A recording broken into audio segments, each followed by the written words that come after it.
টুনি শখ করে একটি গরু পোষে। ওই গরুটি রোজ সারাদিন বনের এদিকে ওদিকে ঘুরে ফিরে ঘাস খেয়ে বেড়ায়, আর সন্ধ্যা হলে সে বাড়িতে ফিরে আসে।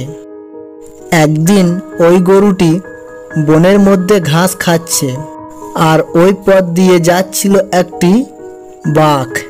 বাঘ গরুটিকে দেখে বলে, গরুটা তো বেশ নাজুস নুদুস, এত সুন্দর গরু আমার চোখে তো কোনোদিন পড়েনি, একে তো খেতেই হবে।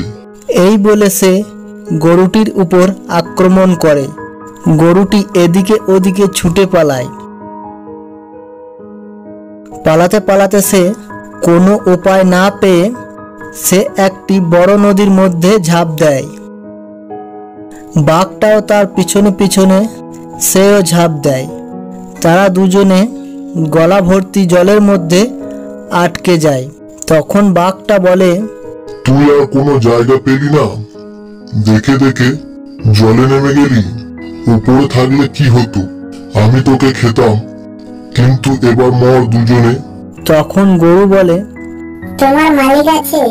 বাঘ বলে, আমি বনের রাজা, আমার আবার মালিক।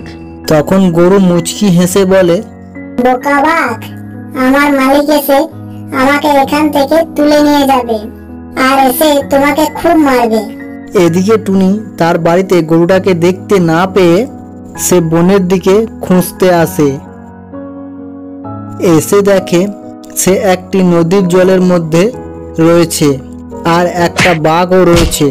তখন টুনি লাঠিটা দিয়ে বাঘটিকে খুব মারে, আর গরুটাকে জল থেকে তুলে নিয়ে বাড়ি যায়।